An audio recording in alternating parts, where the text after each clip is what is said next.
Hey Reggie, how we doing? I'm doing good, man. You ready? Doing good. I am This is ready. a big day for you. Big day? Yeah. I love the camera. What's that? I love the camera. You know You me. do, right? There's the camera. No, there's the camera. I always get mixed up with the screen here and there. So anyway, so today we're supposed to ask people to subscribe too, right? So please subscribe to the channel. Follow us, subscribe it, share it. Love Increase it. the engagement. Don't matter, man. Let's roll. Let's get it. So today we're doing something a little different. Today we're going to interview Reggie. Oh, What do you mean, oh, you knew? You got the cheat sheet. It's right there in front of you. Don't act like you're surprised. no, I was surprised when I got the email. The email on Saturday, right, I gave you 48 hours notice. Actually, less than that. Okay, so Reggie and I have known each other for, I think, 6 or 7 years now, right, Reggie? Yeah. What are you looking at your phone for? 7 years. Is there something on that phone? You have to look and find out how long we know each other? Or what? Oh, I'm looking at the timer. Oh, the timer. Yeah. Okay, all right. So anyway, so 6 or 7 years, and you were a referral to a lender that we do a lot of business with in Iowa, John Cornish. Shout out to John. And Awesome dude. because you do a lot of his, or all his, I guess you'd call it social media marketing, I'm going to call it. Yeah, we were doing some stuff. Yeah. Yeah. Okay. So let's talk about where you're from originally. Oh, we're going way back. Well, I don't know. How far back is it? How old are you? Old enough. See, there you go. That again. Okay, so whatever. No. So, born and raised in Suriname, South America. Suriname? Yes. Spell that. Suriname. Yeah, think about it, didn't you? Yeah, because usually it's just, I usually say SURI and then say name. Ah, okay. So I was like, I Suriname. actually got to spell this one out. South America, you said, right? And What's the closest big country there? big country? I would say Brazil. We border Brazil. Okay. But the thing with my country is the only Dutch. It's unique because it's the only Dutch-speaking country in South America. Ah, okay. The only. We're colonized by Holland, Netherlands. Okay. How many peeps live there? The whole country? Yes. 400,000. Last time I So checked. it's a thriving metropolis then. It's a huge country.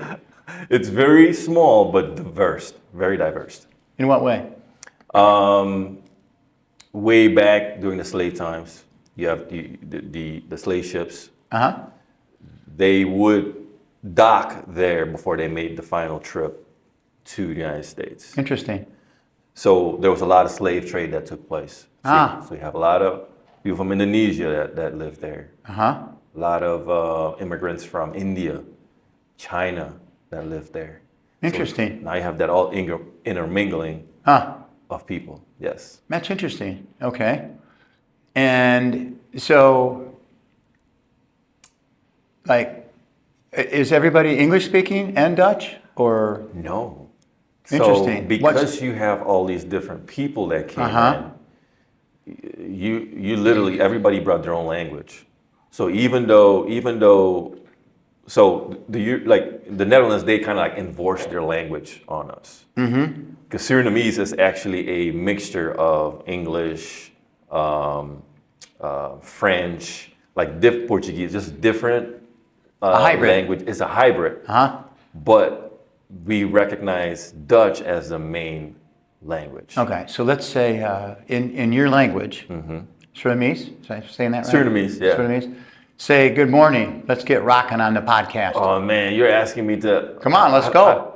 Good morning. No, not in English, Surinamese. I know. I'm you're translating. I'm translating. You're translating out loud? No, I'm thinking now because you got to understand. Like, I don't really. There's not a lot of Dutch-speaking people that I communicate with until I talk to my parents. Okay. So that is the only time I'm speaking Dutch nowadays. So my Dutch is actually, if you don't use something, you lose it. True. So let's do it this way. Good morning in Dutch. Goedemorgen. Goedemorgen. Goedemorgen. So you can hear the German in there, Dutch. Yeah. Okay. All right. And then in Surinamese, Goedemorgen. No. See, I'll have to get back to you on that one. See, I don't Well, use we don't the have time, dude. Surinamese. We've already. I know. we've already It'll blown come through. back to me. It'll Yeah. come back to me. Oh, I'll throw it at you. You know I will. I won't let you off the hook. I'll throw It'll you come back to me. back in the corner of the turnbuckle. You know, the crazy thing is, and the reason why I'm having a tough time coming up with the Surinamese wording for good morning is because you really don't, like, the way I was brought up is like the Surinamese, you don't really speak it against like elders. Like it's a respect thing. You know, I can't speak Surinamese really as a child to my mom if I want to get spankings. You know what I'm saying? So there's a lot of Some history culture there. Yeah. Some culture yeah. things. Okay. All right. So tell us, about your family and your upbringing. Spend a couple of minutes there before we get into how you came over to this country. Single family household. Huh? My dad was really around. So my mom kind of raised me, my grandma. Until this day, I almost say that I'm a mama's boy, but I was more a grandma's boy. Mom did whatever she could to make sure that there was food on the table.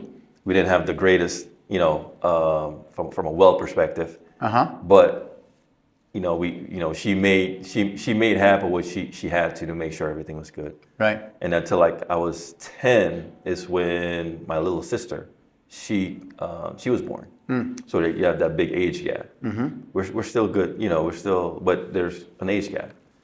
And I think for the longest time, not having a lot of guidance, because my mom was always working. So I kind of gravitated towards sports. And I've always, as a kid, like, I think every kid is like that, or boy is like that. They want to take care of their mom. And when I saw how basketball could do that for me, I kind of gravitated towards the sport. And I was kind of like, hey, in order to do that, and my dream as a 6-year-old, because I was introduced to basketball at the age of 6. So at the age of 6, I was like, I saw the Lakers on TV winning a championship, and them some of the guys saying how they were able to give back to their community and help their family. And I think at the age of 6, I made the decision, like, I don't know how this is gonna happen, but I'm gonna figure out a way to make it to the United States. Because all of my friends go to Europe because the language is Dutch, so they go to Holland. I never wanted to do that.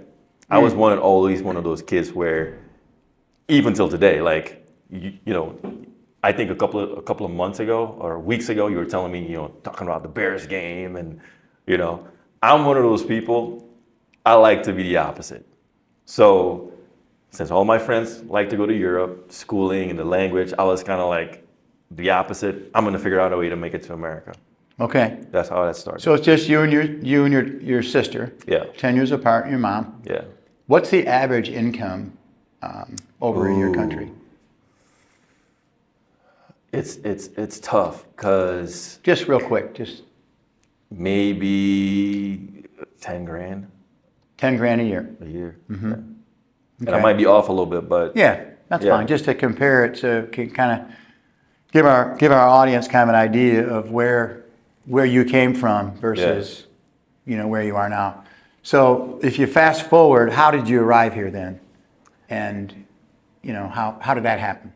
a lot of it had to do with fate. Because when you embark on a journey where you want to do something that not a lot of people in your family have done, you have to have some faith. You have to lean on things. You have to lean on God to get you to places where you haven't seen before, or you haven't been before. So at an early age, I was kind of like, you know what? I'm going to lean on God, and whatever happens, I'm just going to follow that path of just grinding it out and have a dream, because that's the only thing I had was a dream. And I didn't really have a lot of people telling me that I couldn't do something. So it was, I saw it on TV and I imagined it. And that's how I just kind of went along, and I was like, hey, in order to make things happen, you have to be the best in your city. So at a young age, I was kind of like, okay, if I want to be the best, then I have to practice every day. And the thing about my country, because we're right by the equator, the 2 o'clock sun is the hottest sun of the day, because the sun is sitting right on top of the country, right on top of the country. So again, I had a dream. So at 2 o'clock, I was always the only one on the basketball court, shooting hoops. People thought I was crazy. I kid you not. People thought I was crazy, because they were kind of like, man, this guy's always out there just playing basketball by himself. So talk to me about, like, at what point were you able to come here, and how did that happen? So a friend of mine, his name is Reggie. St. Ambrose University. St. Ambrose University, Iowa College. Okay. They were doing kind of like a friendly, they were visiting Suriname. They were playing against some of the girls in Suriname. And they ended up picking up a center, friend of mine. We used to travel with the national team at that time too. Okay. But he was always taller, but I was always beating him. He was tall, like I think he was like 6'6" at that time, but really skinny. But I've been playing the game since I was 6, so I was always beating him. Easy. So he comes here to the United States, and I see him a year later. He comes back to visit. And I'm like, what happened? Because he was in a different system, he was in a different country, his body changed so much. He got massive, he got taller, he was 6'9". And how old were you at this time? I was 18, 19. So you were out of high school? No, I was still in a high school, because the system there's a little bit longer. Okay. And you have to, I didn't, like, if you don't pass the state exam, even if you have all A's, if you don't pass the state exam, you have to do the whole year over. Oh, wow. Oh, yeah, it's a little bit different now. So I had to do the whole year over. And so I was in kind of like a pre-class to go into college, because I didn't really meet the requirements. So he calls me up like, hey, I'm in town, whatever, let's meet up. And I look at him, and I'm like, he's this giant kid. And I'm like, hey, you need to talk to the coach. If they're looking for a point guard, because that was my position, you need to let them know that I'm interested. Year goes by. I don't hear anything. All of a sudden, I get a call. It was like late at night. I was studying for the state exam to go into college. So I get a call. And you know, people back home, they always thought I was crazy, always making fun of me, you know. I get a call from the coach. I thought it was a prank, somebody pranking me. Right, yeah. But I'm kind of like, man, this guy speaks really good English, because at the time I really didn't know how to speak good English. I was like, this person knows how to speak really good English, so this cannot be a prank. So he calls me, his name is Ray Shufflin. Till this day, never forget him. He calls me, he's like, hey, do you want to play for my college, for my school? And I was like, yeah, of course. So I was so jacked up when I got off the phone. I jumped off the seat, because I was watching basketball, like the draft. If you're a basketball fan, you're watching the draft. Right. And at that time, Kobe Bryant was the guy. Right. You know. So how did he know about you though? Like, did he have tape of you, or how did he know? It was all the real. No, because Reneo came to the United States. Right. So Reneo was and playing. He shared like a referral, and and he was kind of like, hey, he's one of the best in our, you know, at that age rate. At that age, you gotta talk to him. Right. You gotta see him play. Right. So that's how it started. You're super excited. You're Jack. not there yet, but then when you get there, were you still super excited? Were you nervous? Were you unsure if you made the right decision, or what? No, I knew I had made the right decision. decision. What was going through your mind when you got there? when you came to America, what was going through your mind? Everything was so massive. Everything was so big. It was, even though I had dreamed about it, playing in college, it was nothing that I had ever, it was better than I had expected it was going to be. Okay. You know, and that's how God works. Right. Exactly. You know, it's always better. Big God. Big God. You know, and I always tell the joke that my first my first day in the United States, because nobody told me it was snowing in Iowa.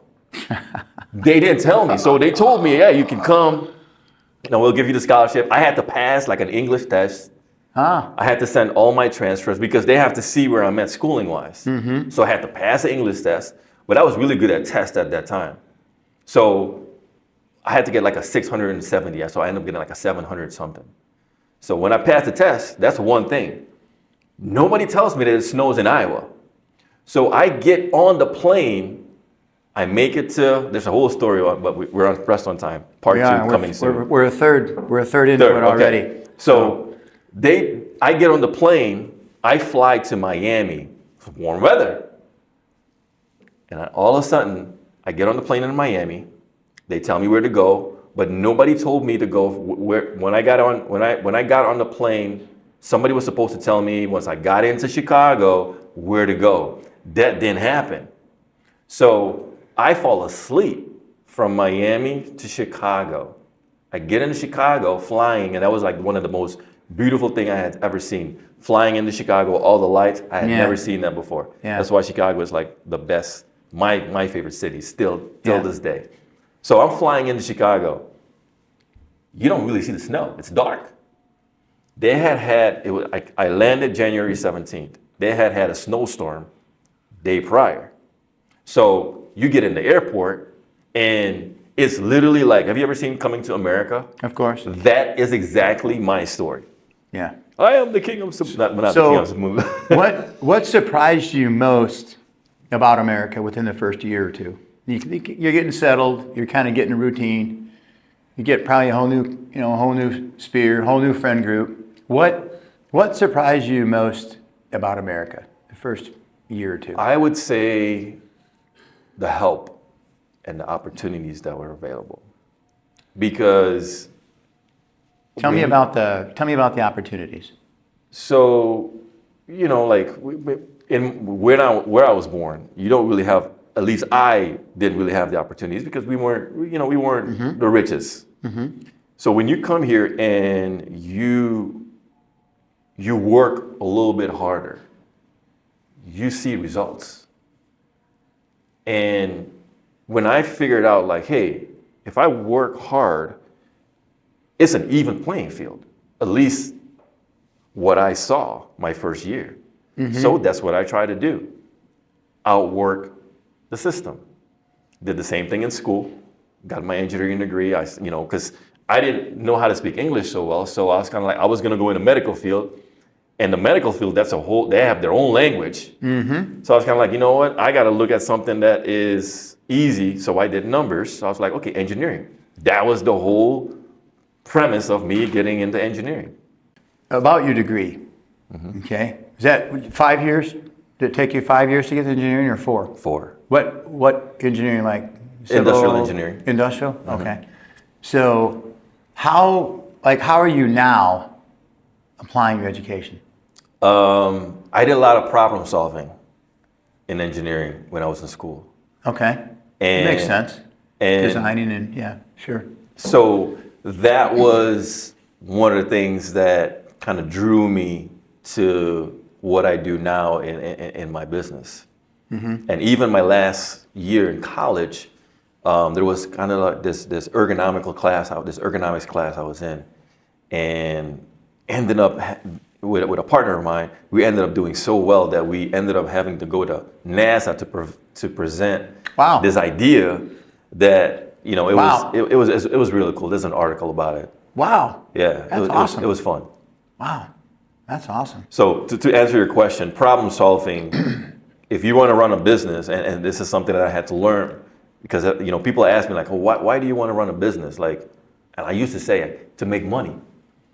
And I learned by being around successful people and reading the right books, that you get in business to solve a problem. Yes. When you're able to solve a problem, people will pay you. Yeah. I'll never forget when Shane was in high school. They had a project. I think he was a junior, maybe a senior. And it was like, okay, spend a week with someone in a business, and then you got to come back. And you're off school. I mean, you're with them the whole week, and then when you come back, you have to give like a report. And he gets done. You know, him and I spent a week together, and he says, "Yeah, Dad." He says, "All you do is run around and tell people what to do." And I'm like, "Well, there's a little bit more to it than that, you know." But to your point about got in it to make money, but as we evolve, right, as businessmen, right, as leaders in our field, so to speak, you realize it isn't about the money. No. It's never about the money. Never about the money. It's about helping people Helping people. achieve, you know, their dreams, their goals, their objectives, whether it's me building somebody their first home or a condo or whatever, or me, you know, providing jobs and income for some of my contractors and some guys that do flips with me and things like that. With you, it's helping guys like me that don't do tech. Tech is spelled in my world T-E-K. I mean, I don't do tech, you know. So, you know what I mean? That's what it is. You're helping people along the way. You just happen to get paid. Exactly. You know. So, what do you think that your experience and knowledge in the engineering field, how did that help you in your current business? And share with our audience give us like a 1 minute, 30-second dissertation on what it exactly is, like your business. So, again, it's all about problem solving. I like identifying trends before they become mainstream. Yeah. That's been one of my things. Right. Is identifying trends. Same. I love that. Yeah. And my business has evolved because 6 years ago, it was all about social media. And I would tell businesses like, hey, there's this social media, you got to get on these platforms. That's one of those. Yeah. If you don't get on these platforms where people can see you, you're going to go out of business. And the ones that took my advice are Thriving. doing extremely well. Thriving. Yeah. And the ones that didn't are currently out of business. Yeah. I kid you not. Yeah. Okay? Now we've kind of evolved. Now we are helping companies transition into or identify using AI how they can streamline their business with AI automation. So as a business, if you're not evolving, you become a dinosaur. Yeah, you become stagnant. So for somebody like me, for example, right, a guy that does pretty much all our marketing at this point on social media, right, and networking through realtors and things like that. But how do I transfer into that, or I just maybe stay in my own lane and continue to do the marketing with social media, or can I transfer into AI and have some kind of a balance? What's your thoughts for marketing? Because I'm really a marketing guy. Yeah, I would say I need marketing, in our company. a balance, because the referral piece of the business is still a good piece. If you have a referral business, that's still a good piece. It just takes a little bit longer, and you can't automate that. You can't automate referrals. Right. You can't automate. You can't AI a brand necessarily, right? Your name and your reputation and things like that. Right? Yeah. So, what made you select this field though? So you're out of college and your first job is X, and maybe that's your second job. How'd you come to this point, and how long have you been in business? So in college, out of college, I've always done engineering. I did some aerospace. I was always traveling as well too, aerospace engineering. And I think I was at a point where I was gone so much, I got 2 kids, married, and I was gone so much where I was kind of like, you know what, I came to the United States to create a better opportunity for myself and my family. And at that time, I had to sit and be like, you know what, I'm not getting, again, this is personal, I'm not getting what I need from a job. you can only outwork corporate America so much, where you never become the owner. You'll never make more money than the owner. So I was kind of like, I got to go in business for myself. How long ago? 7 years ago now. Ah, so you're fairly new when we met. I was very You're new. pretty green. I thought you were a little greeny. I was green. I thought you were greeny. I could tell. I could tell you were greeny. But when you go after something, it doesn't matter. You're going to make mistakes. And I already figured Really? that out. Oh, yeah. Wow. Oh, yeah. Okay. You're going to make mistakes. Wow. Oh, okay. And when I figured out that, okay, you're going to make mistakes, but as long as you find mentors Oh, amen. and people that have fruit on the tree, that has been the biggest thing that I can say has been the best that I can contribute to some of the small successes that I've had. You'll find people that have done what you're trying to do, and you do exactly what they do. If they tell you to do something, don't try and put your own ingredient to it. You can, put your own spin in the sense of like your attitude, whatever, but don't try to change the system that has worked for them. Just copy it. That's why mentorship to me has been so valuable. Because again, I don't really have family that lives in America. So you have to find people that have done what you're trying to do and just mimic it. Mm-hmm. Okay. So you mentioned the mistakes. A lot. So we're both businessmen, entrepreneurs, whatever you want to say. And one of the things that I've learned is when I make a mistake, right, you got to pivot. And we talked about this. You have to pivot very quickly. For me. I mean, that's one of my strengths. Is when I make a mistake, I recognize it, I pivot, let's correct it, let's move on. Right? How do you, like when you troubleshoot and you recognize a mistake, give us a quick example of a mistake that you made early on and how you pivoted and made that change. I would say understanding that running a business and becoming successful is going to take time.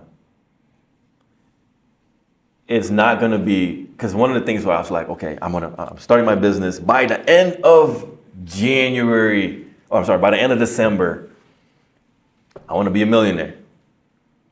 That was one of the biggest mistakes I made, starting a business, is by telling myself, okay, by this time this year, I'm going to be a millionaire, but have no steps on how to get there, have no mentorship on how I was going to do it. So I learned early on that no matter what happens, you're going to have to pay the success tax. Now, what's the success tax? Tax. We talked about that in one of our last episodes on goal setting, Yeah, remember? That's right. One of our last episodes. In fact, it was our first episode for the new year that we did. So, and you're right. I mean, it's that old adage, how do you eat an elephant? One bite at a time. Yeah. You don't fillet that Hummer open and just feast and then that's the end of it. I mean, you gotta take a little bitty pieces, Yep. So yeah, that's interesting. And I think that the key to the mistake thing is this whole ego, like, hey, I got this. I don't need your help. So you just do your thing. I'll do my thing. No. You have to be open-minded, right? I found that the more open-minded I am, the more people want to help me.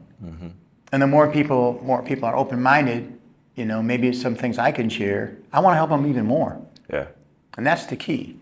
If we think that we have all the answers and we've got this whole thing greased and figured out, then we don't need anybody else. We can just do it ourselves. Then I think you're setting yourself up for probably some certain starts and finishes of failure, but more important than that is you've hit the ceiling. You don't hit it. Yeah. There's a ceiling. You're not going up. Yeah. You bounced up against it because the strongest horses in the world, okay, the Persians, the Clydesdales, right? They can pull 8,000 pounds individually. Two of them together can pull close to 18,000 pounds. Yeah. That's more than they can individually, even if you combine them. Right. Why? Because it's just synergy, man. You get more synergy from working with people and learning from them, right? So I think it's important, like you said, you gotta own the mistakes and you gotta move on. Look for mentors. Look for people that you want to maybe imitate, or people that have found success in a field that you want to try to emulate and kind of start a career in. Super important. Whatever it is. Yeah. Right? Whatever it is. So we're about 2/3 of the way through. So I want to spend the last bit here talking about a couple things. Okay. How did you decide on your side hustle in investment property? Have you had it? Did you have any investment property before we met, or I can't even remember? No. Okay. No. So how did you decide that? It's funny because I've always had that winner attitude, that winner mindset, and it was your son. It was your son. So I met your son, and I'm not going to go into all the details, but at that time, that first year, he told me like, hey, I got anywhere between, he was like close to 10 properties, 10 to 15, he was telling me. And I'm like, what? Like, how did you do that? Because I saw where he came from. And I'm like, how did you? That right there, I was like, you were able to do that in 1 year? He was like, yeah. So I was like, okay. So I started reading. Started reading about, the richest man in Babylon was one of them. By the way, I just ordered you. They've come out with like 100-year anniversary hardback. Of what? The Richest Man in Babylon. Okay. I just ordered that for you. It should be here, I think, a little after. Wow. Maybe in like 8 or 9 days. So yeah, I'll sign it for you too. Okay. You just do that. But yeah, great. And it's the bigger version, by the way. Remember the other episode we talked about the little 6 font? Yes. This is legit 12. Easy to read. Okay. I'm gonna need Easy to read. That's why I'm wearing glasses today. That's right. Easy to read. Yeah. But as I started to read, I started to figure out that wealth in America was built on real estate. Quite a bit of it. Quite a bit of it. And I started seeing all the people that had become successful. They always had a little bit of real estate in their portfolios in what they did. So I was kind of like, you know what? Let's go figure out this real estate thing a little bit. And I got hooked on it. Because to me, it's a no-brainer with some of the advantages you get with owning real estate. That's for a different episode, but that's where it all started. Yeah. Yeah, and you're sitting on how many now? I think between, almost 19 doors, 19, 20 doors. Okay. And in what period of time? This is my third year. Third year. Okay. So let's kind of put a pause here and talk about that for a couple minutes. What are some things I can sit here and yak all day about it, but it's different to hear, somebody else's perspective, from a different culture. So what do you think is something that you wished you would have done early on? When I was looking at the real estate, I would say the thing that I would have done was maybe differently, yeah. Was seek out somebody that was in my backyard, because the information I was picking up at the time was people that were very far away, right? And I don't mind traveling to go see them, but if my biggest thing was if I could have found somebody that was in my backyard that I could just latch on, I wouldn't have made, like, there were episodes where you were talking, these past couple of episodes that we've done, and you're talking about tenants and and how long a unit, the turnaround of a unit. Yeah. You know, how you can find how you can find profit areas, blind spots, all that stuff. I was like sitting back, and I'm kind of like, okay, I didn't do that. I didn't do that. And you'd be surprised. Every time I didn't do something, it always came back to bite me in the butt. When it comes to real estate. Yeah. I just learned a valuable lesson, right? I've been doing this we've been married for 45 years. And my wife and I bought 4 properties in the first year we were married. Oh, yeah. Okay? And I just learned something. Last week, What? we bought this property. And this guy had been living there for like 8 years. And the seller, oh yeah, he's leaving. He's leaving. Clunker property, flipper. Okay, when's he leaving? December 15th. I bought it like at the end of, like right before Thanksgiving. Okay, no problem. And so we served him a 30-day notice, just in case. His lease is one piece of paper. It's just really very, very rudimentary, right? We served him a 30-day notice. And so he's supposed to be out at the end of the month, okay? He's supposed to be out at the end of last year.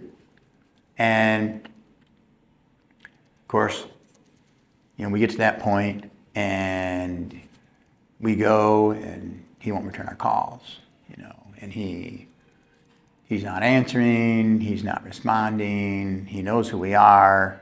So my leasing agent goes by and stops and find out, okay, when's the best time to get this guy? So she goes by there. Oh, you know, I'm not leaving. My unit's not ready. My house isn't ready. Ooh. And, you know, it's the holidays and blah, blah, blah, blah, blah, and all these excuses and nothing's packed, nothing's moved, and there's the pit bull. You know, pit bull in the window, you know. And so the lesson is this. Before I close on a property, if there's a tenant in it and we're going to flip it and they've got a 30-day notice, I don't close till the tenant's gone. There's a lesson. I don't close because now all of a sudden I inherited the headache. You inherited, yeah. Yeah. So I inherited the headache. So even, you know, as experienced as sometimes we are, we can always learn, right? And so fast forward right before Christmas, I bought a 2-family. It's actually a 3-family. Okay. And this was it's just crazy. The condition of this property, and oh my gosh, it's just bizarre.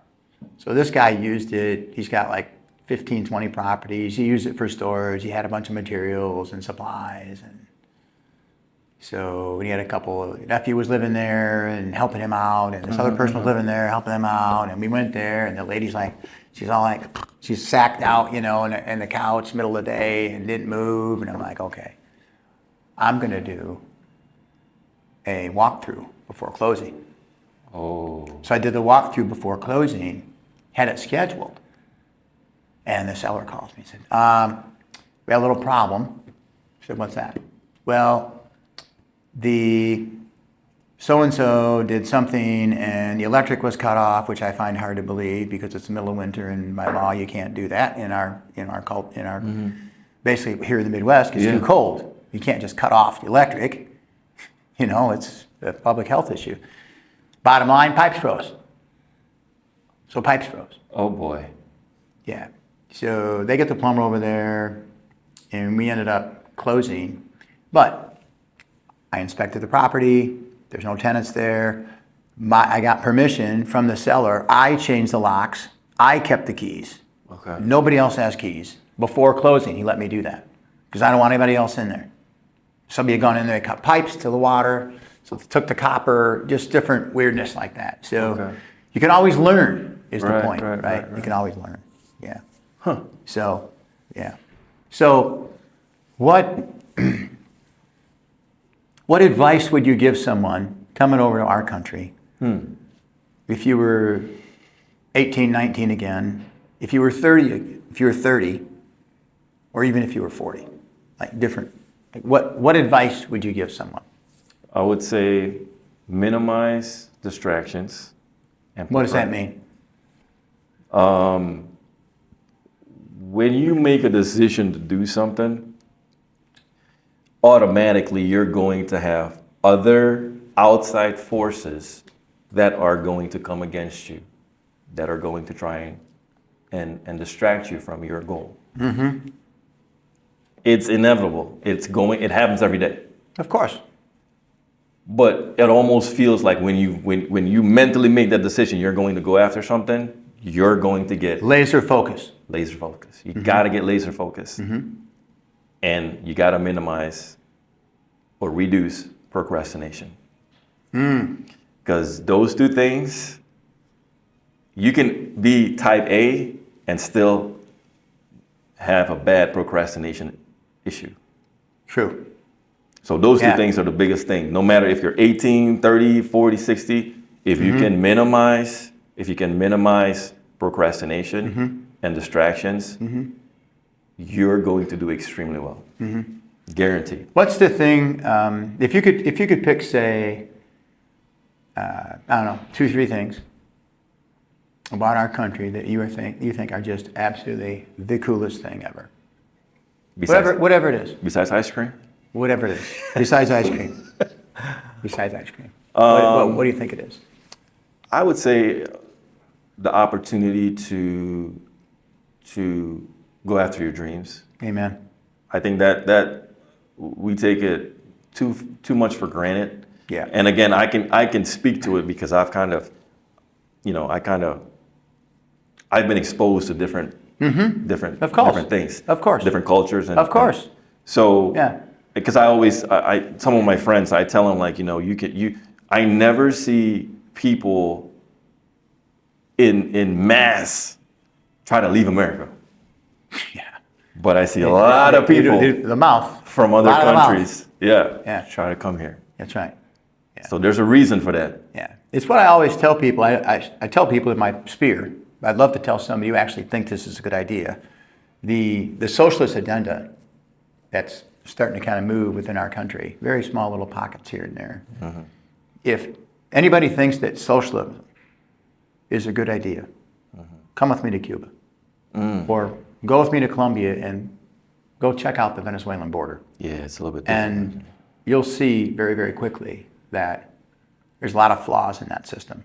There's certainly some changes we can always make to make things better, but the idea of getting things just is, yeah.